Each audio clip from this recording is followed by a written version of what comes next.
are Liverpool, champions of England. We've conquered all of Europe. We're never gonna stop. From Palestine to Turkey, we've won the fucking lot. The Paisley and the Shankly, the fields of Anfield gold. We are all supporters, and we come from Liverpool.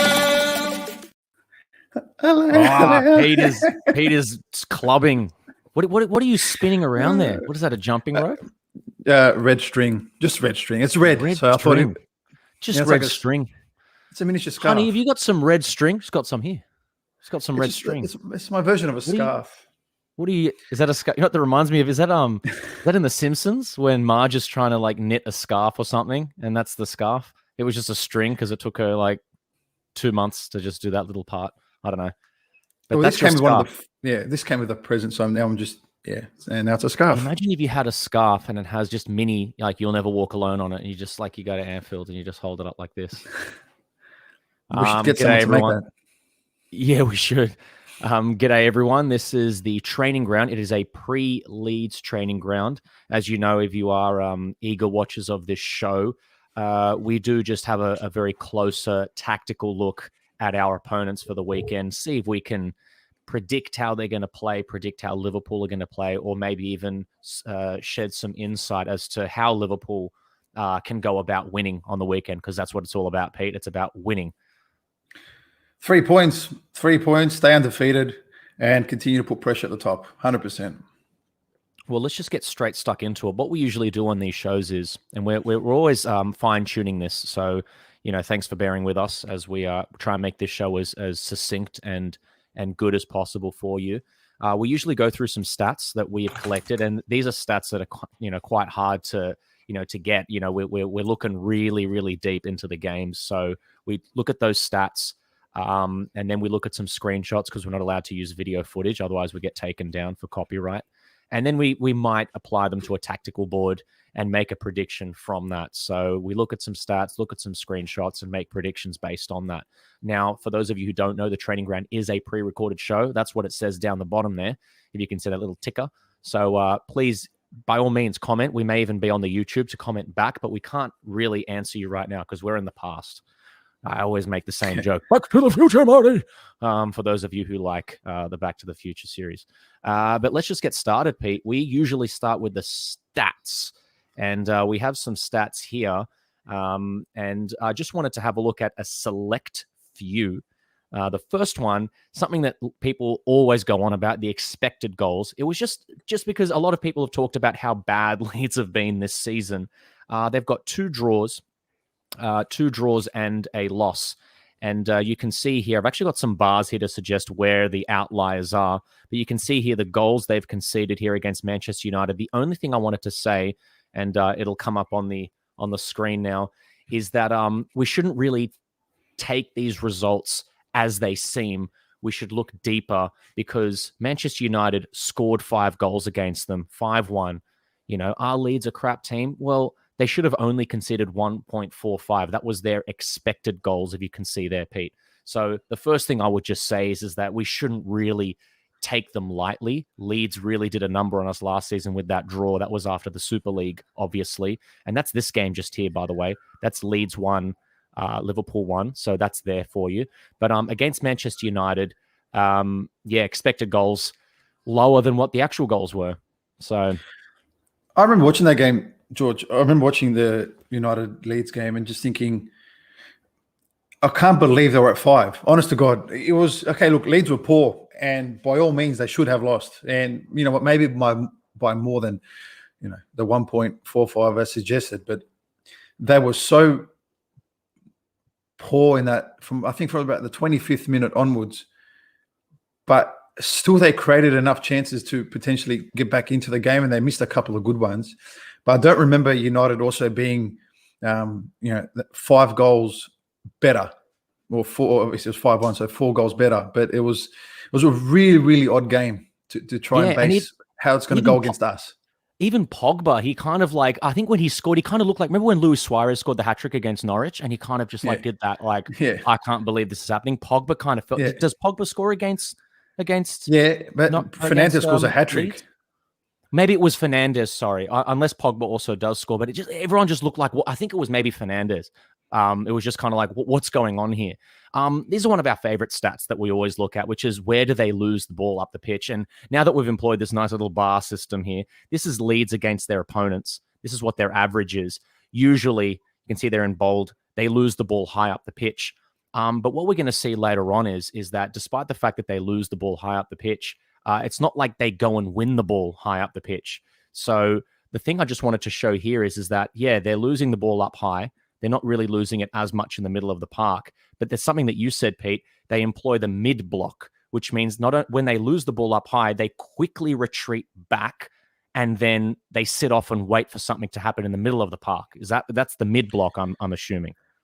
Yeah, so they compress the space between, let's say their back third of the field, let's just say just a little bit in front of the 18-yard box and just over the halfway line. They really like to compress that area there to force teams to enter that zone. And once teams are in that zone, they have this man-for-man approach. And the reason why they lose the ball high up the park is because it's a quick break down wide. When the ball goes wide, it gives them enough time to get extra bodies to run into the box and hopefully deal with or get into the box to try and score off a cross or whatever it may be. So that's why it shows that they lose the ball high up the park a lot more, is because of their style of play. And then that's what I was talking about before. I mean, the recovery is, every team is going to recover the ball low a lot because that's where the action is. That's where you're going to have to tackle. But it's just here, considering they're losing the ball high up the pitch, again, there's that mid block because they lose the ball high, but when they recover it mid.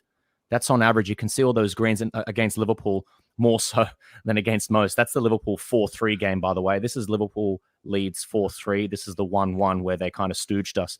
And one thing we did notice here, Pete, is that 1-1 Leeds, actually, they're much better than us in that game. That's what we're seeing from the stats. Even like if we look at the expected goals, if we go all the way at the back here, this is the 1-1. I mean, we both scored one. We should have scored 3, but they should have scored. There's no doubt about it. They should have scored a goal in that game. They were decent.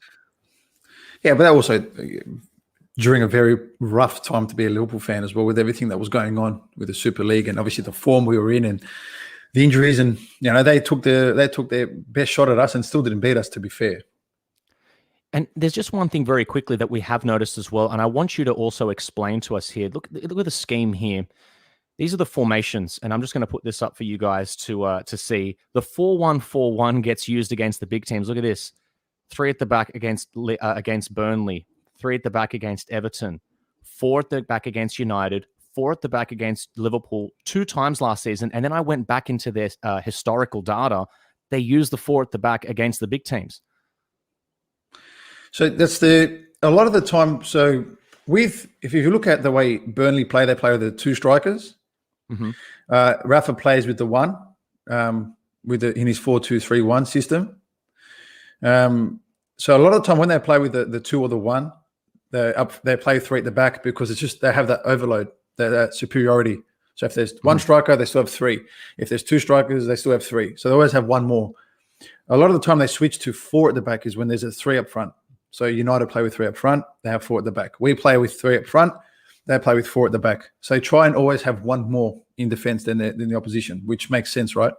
But his famous 3-3-1-3 formation that the Bielsa, the El Loco as they call him, does still happen throughout the match and more so in possession. So you will see at some point during the game when we're playing, especially because I think they're at home, and obviously it's the first game at home at Ellen Road against Liverpool in 18 years or whatever it's been. Yeah, I think that since the Dukes did the 4 on us. Yeah, so it's going to be hugely anticipated by the fans, hugely anticipated by everybody because it's still Liverpool versus Leeds.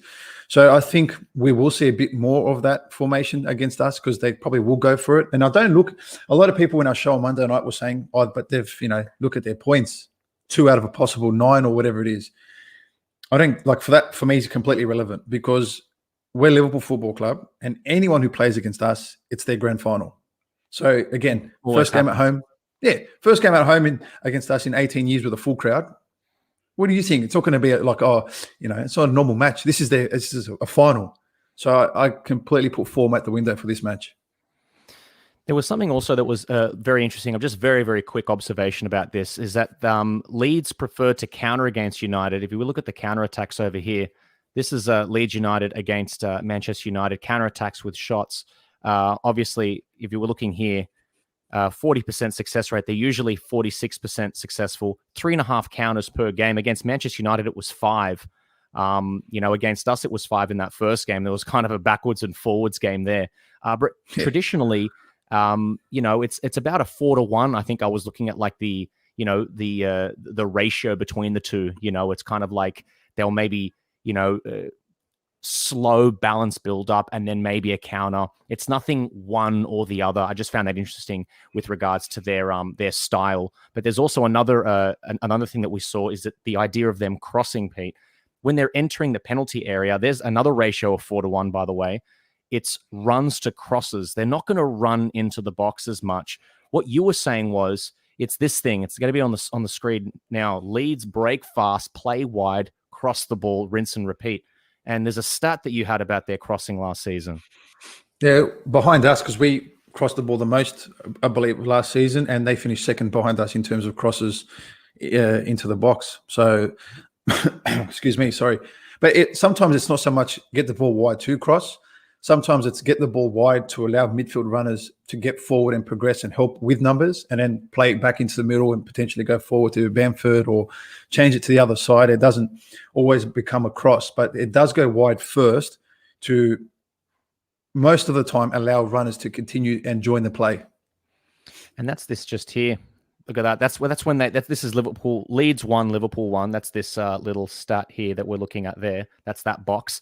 And look at that, 13 times that they cross the ball in. And that's when they're successful. Look at their average. You can kind of see with the bars here, they're crossing on average each game 11 times compared to 3 runs. This is into the box if they're actually making a successful entry into the penalty area. So it's a factor of about 1 to 4.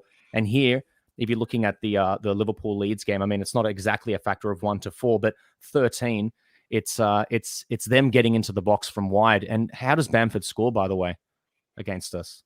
Was it it was very last minute, and that was when we had the Super League stuff. I'm not sure how they exactly score against us, but it clearly had us rattled because they had equal possession with us in that game. It was 50-50, if I'm not mistaken.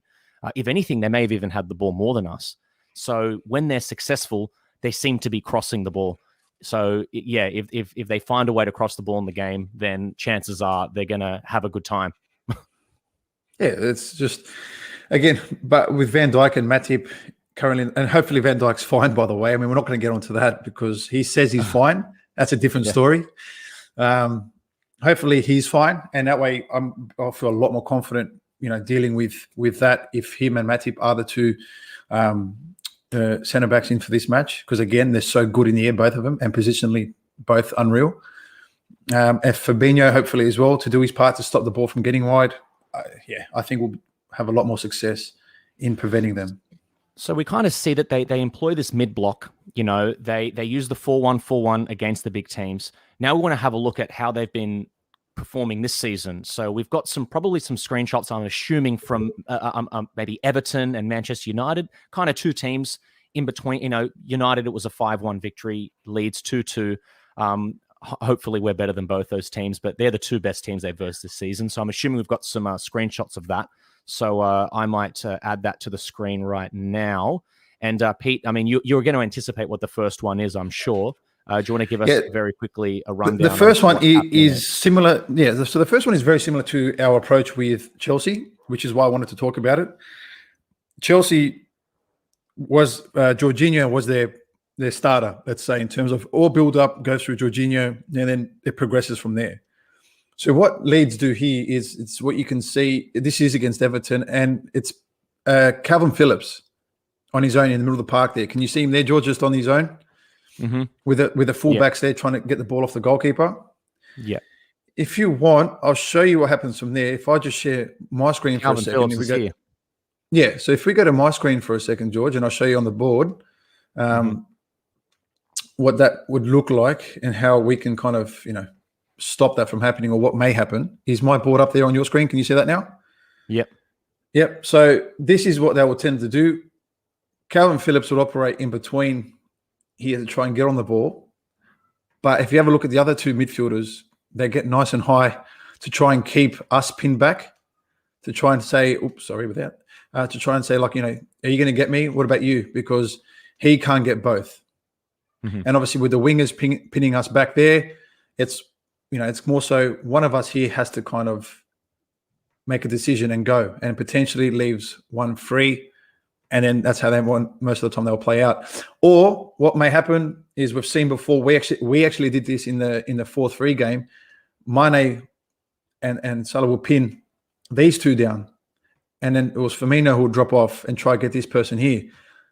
If we do that, I think that's probably our best way. But all that does now is kind of leave this pass free, or the wider players free, and then they can kind of get out that way. And then we just got to be a lot better at closing them down in this wider area, trying to cut off these passes here and stop them from getting kind of in these little moments to where they can split us and try to go forward the other way. So that's what I just wanted to bring up.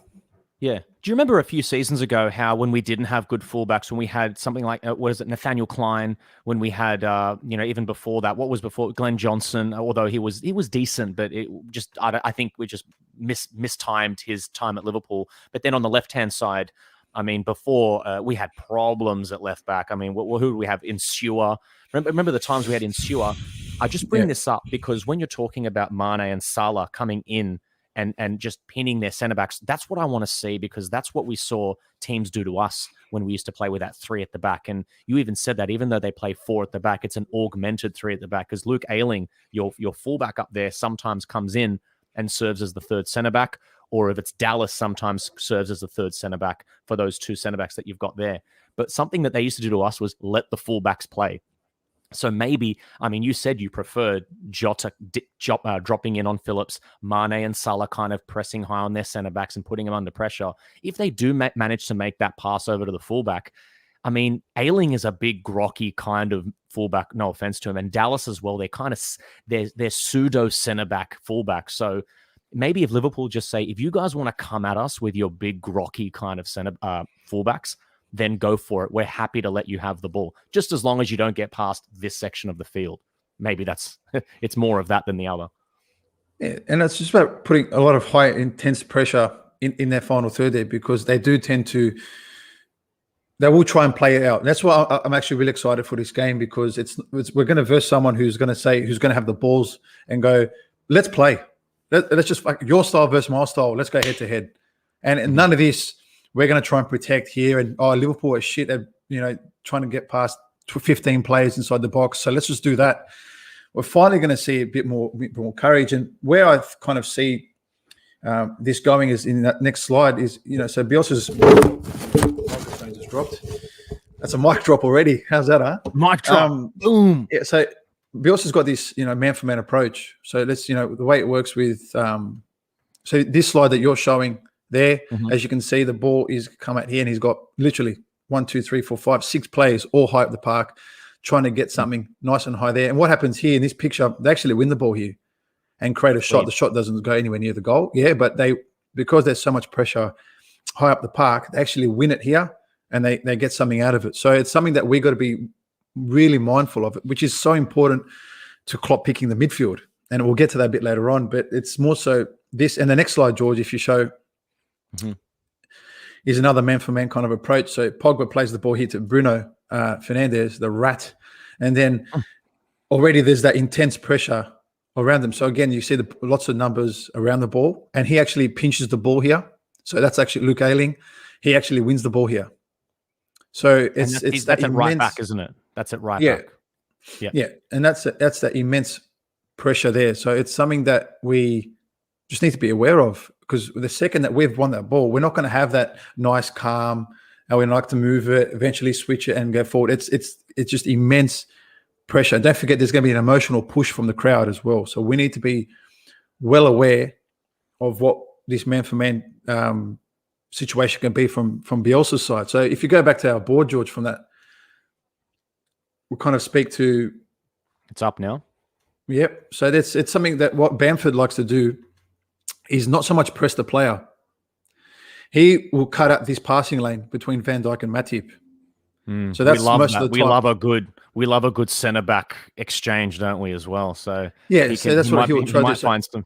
Yeah, So he's might going find some to joy. be stopping that, correct? But so let's pretend here the ball's at Matip and he's standing here. So basically saying don't pass to Van Dijk. All of a sudden here you have a look around.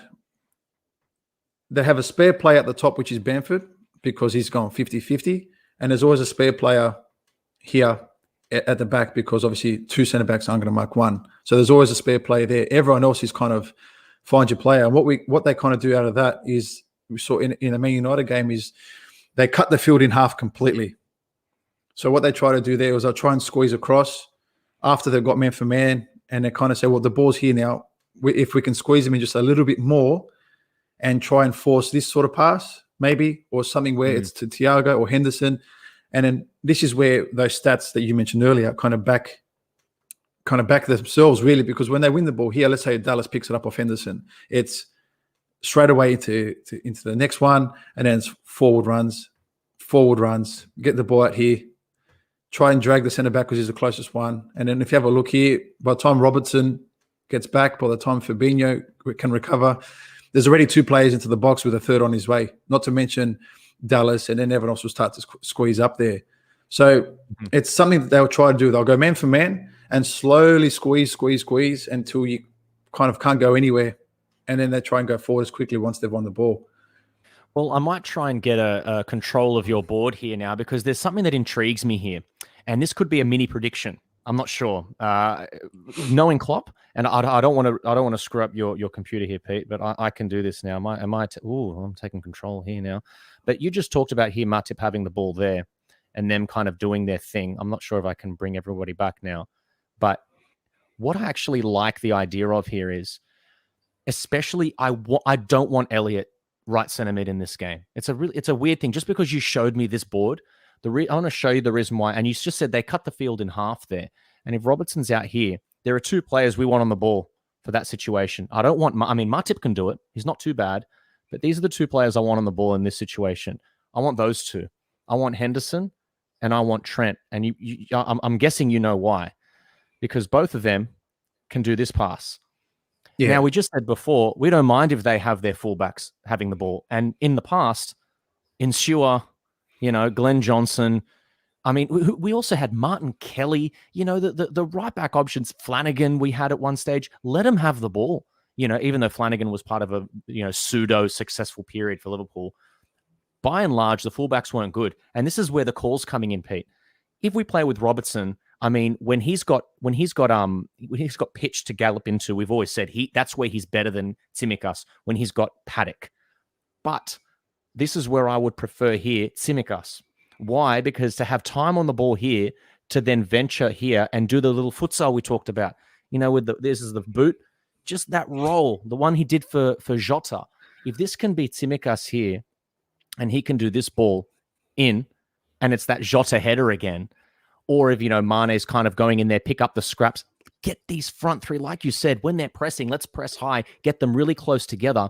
I would actually prefer Tsimikas on the ball there. And we saw kind of, Robertson, it wasn't the right time to bring him into the side against Chelsea. Why don't we give Tsimikas his due, his dues for this game? I mean, he was pulled out against Chelsea. He's been in good form.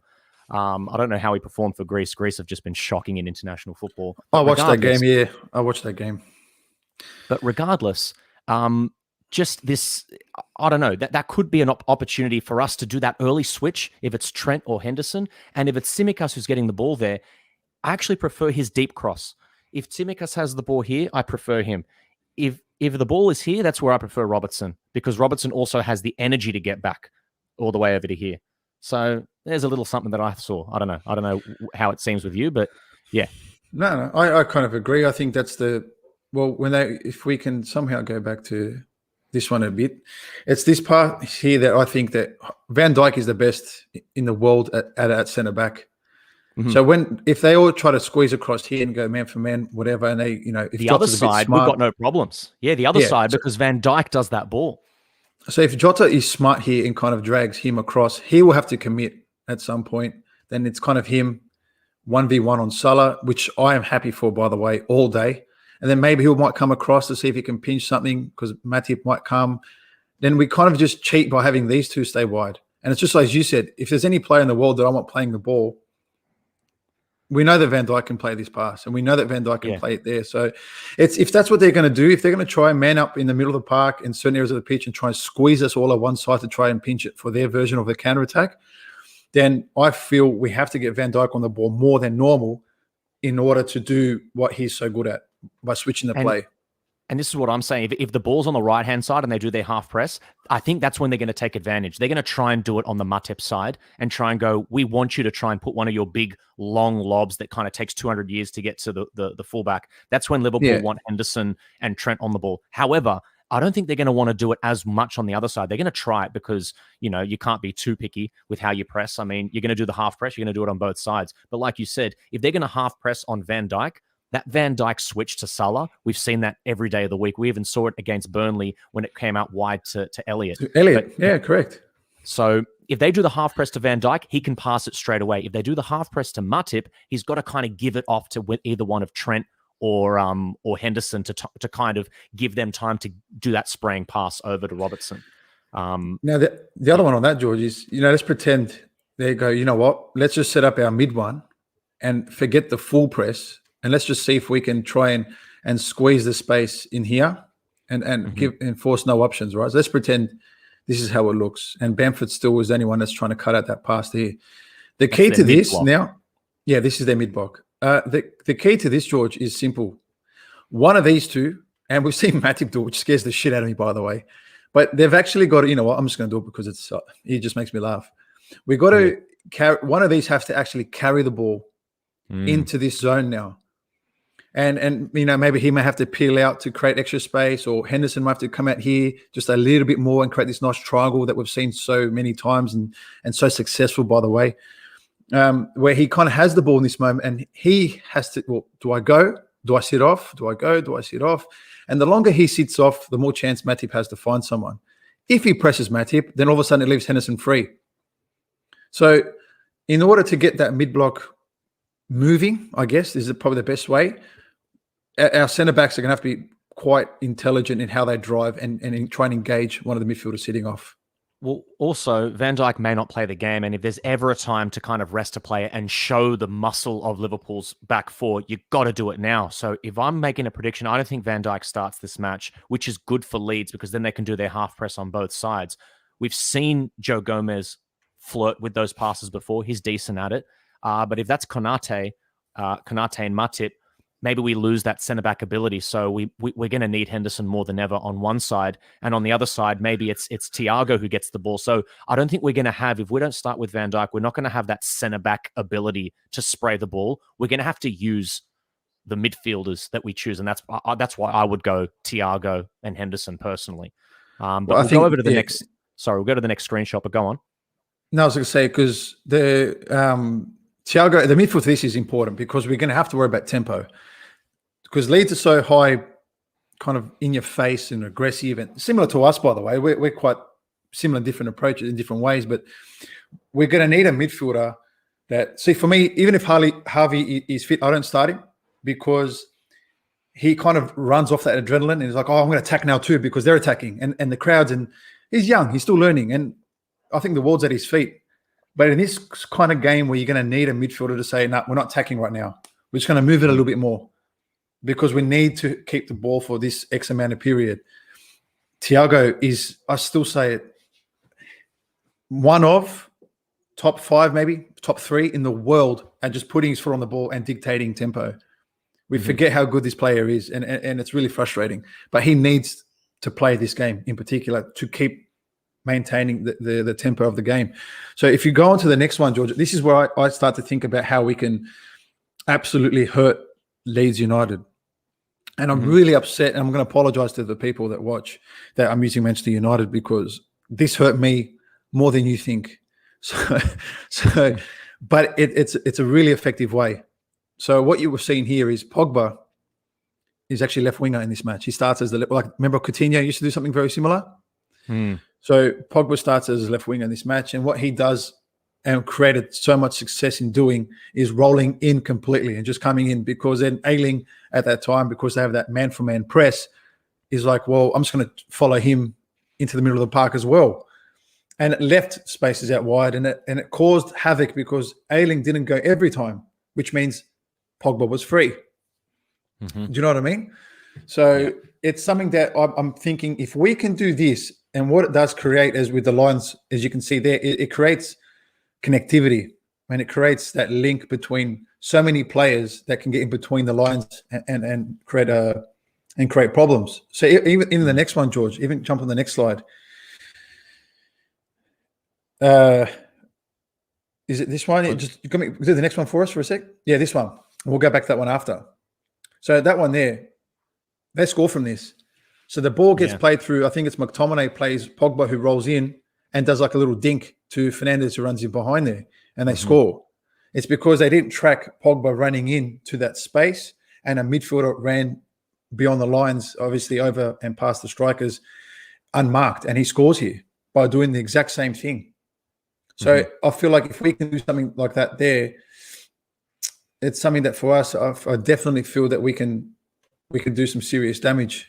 You know what's interesting with that is that when Salah scores a goal, I've said this, when he scores a goal, he becomes Messi. He all of a sudden, he goes into the middle of the park. He starts trying to become a playmaker. And I hope when he's doing that, I actually don't know. I can't even hope anything because I don't even know what the situation is.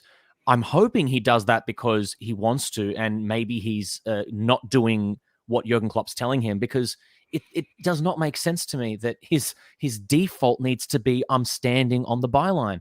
Salah is so much more useful when he's at the goal. It's so bizarre how either he needs to score a goal or, I don't know, he needs to be told. That's the only two instances where he finds himself coming in. The only reason I bring that up with Salah is because on the opposite side, we're not seeing Sadio Mane do this enough. And I don't think teams are scared of him doing that. The difference is Coutinho is not a left winger. He's an attacking midfielder.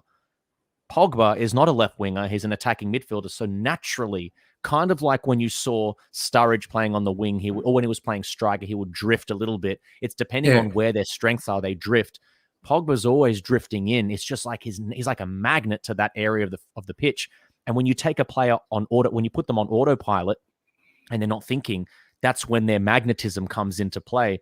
When Pogba's on autopilot, this is where he finds himself, in this area. When Mane's on autopilot, he just finds himself out here a little bit. So if this is the thing, if the autopilot doesn't send them into here, maybe Jurgen Klopp needs to tell them that. But anyway, that's a discussion for a different day. We'll head on to the next slide, unless of course you have a board to explain that midfield. No. Well, we can muck around with the board after this one, but it's something that, because I haven't set one up for that, I thought that we might want to go freestyle with, which because we love to do that so much.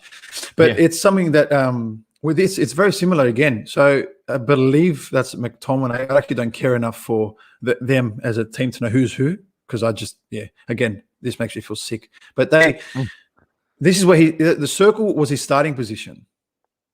He makes that run there and actually draws someone with him, because they have that man-for-man press, as I spoke about earlier, which created this huge space for, again, rat-faced Fernandez runs into there and scores again by making the exact same movement as we showed earlier, where Pogba rolls in, draws someone with him into an empty space, plays him behind. Someone drops in here, brings the defender with them, and I think it's Lindelof plays this pass, which we all know Van Dijk. Come on, that's a Van Dijk special. You know what I mean? Like, we know he can do that, and plays that pass in behind for the midfield running on, and they score from this as well. So, if you're asking me, right now, what's the best way to hurt Leeds going forward? It's by making movements that we would normally make. So we're gonna have to make some sacrificial movements, so some unselfish ones. That's saying, I'm only moving not because I want the ball. I'm moving because I want you to get in behind here now, which I have a problem with at the same time, which is weird, because our midfield, man, Thiago, Henderson, Fabinho, our strongest three, hands down, yeah? Yeah, they won't make those runs. None of them make those kind of runs. We need a Fernandez. We literally need Fernandez and that type of player in the side. And again, you're gonna roast me for it. The only player like that historically we've got is you're going to hate it. Is And you know who I'm saying. Oxlade-Chamberlain. Correct. Yeah, I know. And if we're going to rely on Oxlade-Chamberlain, we're in, which means we've got to lose Henderson or Thiago because Fabinho has to play. Do you know what I mean? Well, from that, we can kind of go into a bit of a starting lineup prediction. Now, we do have the breaking news of Van Dijk getting a little bit of a niggle. This is something I expected, not that he would get injured, just that he remember what we were saying before against, was it Burnley? You just make him jump a lot. It's not going to cause a knee injury. It's just going to make him go, I mean, I got to think. When you're coming off an injury, sometimes you overcompensate for other things. I remember for me, the worst injury I've had is actually the injury after an injury because I've been overcompensating. Let's just say I had a slight hip issue or a groin issue. The knee starts going because it's trying to take the weight instead of the hip, or vice versa. If you've got a knee injury, maybe your ankles are trying to do more work. I'm not a physiotherapist. I'm not a professional. It's just literally from my own experiences of playing. But we've seen him with an ankle problem. So at least it's a good thing it's not the knee, but ankle suggests, and if it's a niggle, it suggests, I'm just a little bit fatigued. So it's not injured, it's fatigued. So if that's the case, we're maybe not playing him in that starting 11, perhaps. So when we're looking at starting 11s, there's a possibility for a debut for Konate or the re-debut of Joe Gomez. So that's one thing we can see in the back line. The other thing I would say is that if we're not starting Van Dijk, I would actually rest him. I'd also start Tsimikas ahead of Robertson. That's interesting. That's good. Look, with the Van Dijk injury, I mean, if Robertson can play, a week and a half after ligament damage, I think Van Dijk should be okay to start and play. I'd love to see Tsimikas play because I think Tsimikas is also fresher. I think Robertson played this morning, and mind you, he's played right back and left wing. He hasn't even played left back for Scotland. So I'm like, what are they doing to him? But he's played, I think, one or two more games than Tsimikas in this international window. So in terms of just freshness, I would have Tsimikas over Robertson, but we all know that's not going to happen because it's Jurgen Klopp and he's got his immovables. So do you think, by the way, when we look at this prediction for the starting lineup, I'm putting Tsimikas there. I don't know. Do you agree with me? It probably will be Robertson, but this is what we want.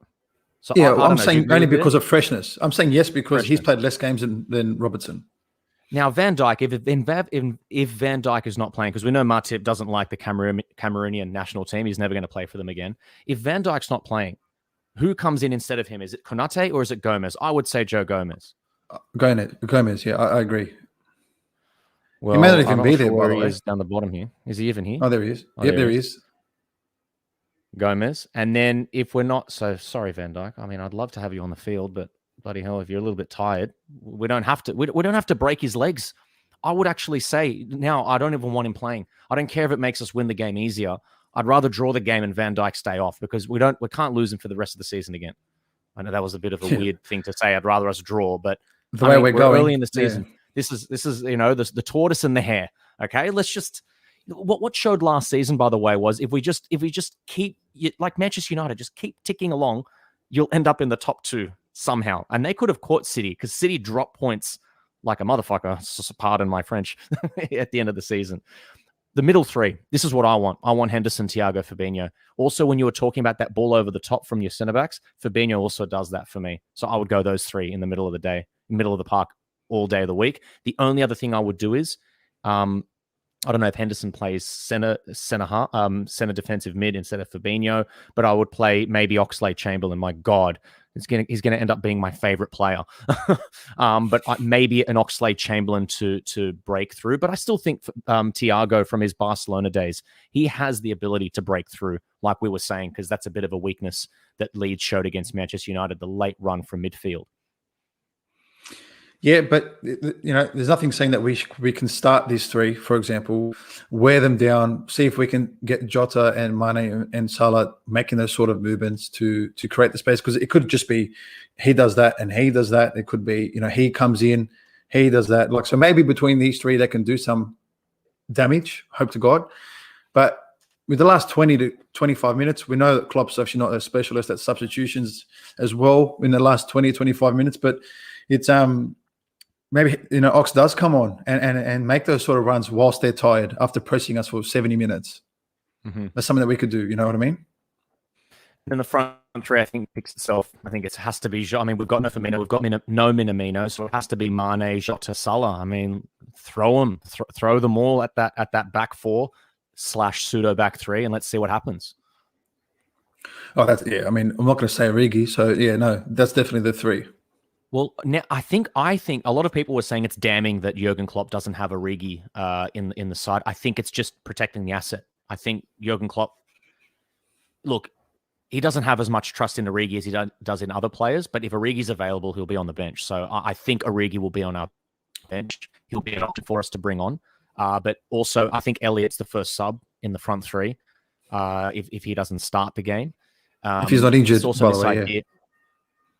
Of course, I mean, that was precautionary. So that was good news, by the way. James Pearce did say it was precautionary because if any game doesn't matter, not only was it international, but it was youth grade international. So yeah, who gives a crap? But those are the front three. The only player we can kind of bring on in that front three is probably Chamberlain comes in as your center forward. And it's the same thing I was saying to you about having Pogba out on the wing.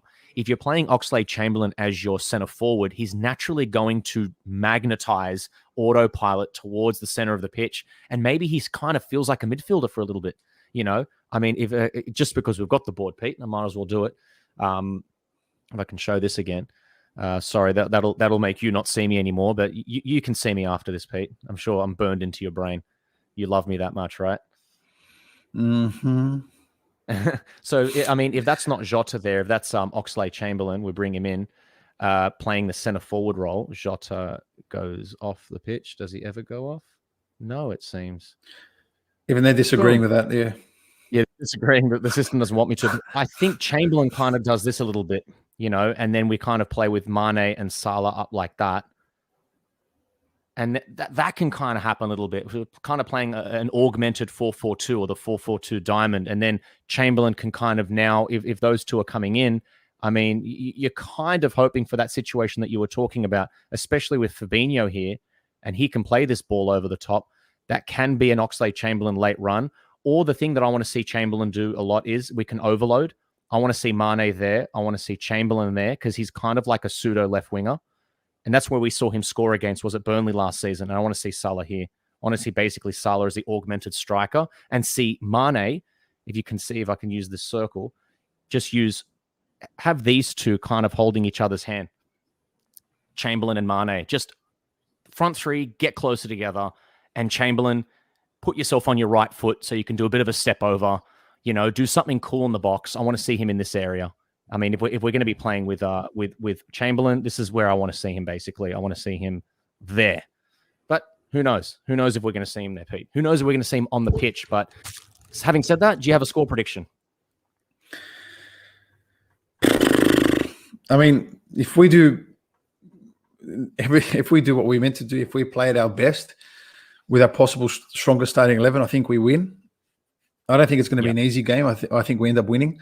But if I don't know if their crowd does their job, if Bielsa's come up with a plan, if Mane is just flat as he's been for the past 15 months, if the midfield isn't like, there's so many things. This guy, I actually can't predict this game. I said a draw on Monday night, and I might just stick with that because I said it on Monday.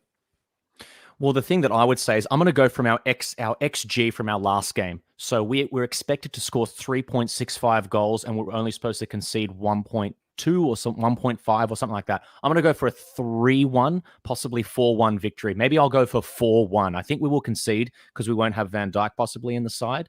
I think we'll concede one goal. But as far as I know, I reckon it's a 3-1. But we're both predicting wins. Is that what you did say? I forgot what you did say. You did say no. I said I can't go against my original. Oh, you're going draw. On Monday. That's right. I said draw on Monday, so I'll say draw again. Draw from you, 3-1 victory from me. Now, as always, please like and subscribe to the Red Sea Podcast on YouTube. We had a really great match debate on the Monday. It never gets old. It always sounds the same. We're going to be debuting a new show, hopefully this week. It's going to be called The Red Fix. Yes, Red Fix and Chill also could be one of those things, Pete. But please like and subscribe. The more you like these videos, the more they go up in the algorithm. And subscribe so you get notifications on when these shows are coming out. But for now, this has been the training ground. We've been predicting what will happen against Leeds United. Hopefully, Liverpool can listen to what we've been saying. We'll send them an email and then maybe give them a heads up. And hopefully they win something like 3-1, 4-1, 4-0, hopefully. And it's another win for the Reds. But see you guys soon. Thank you very much.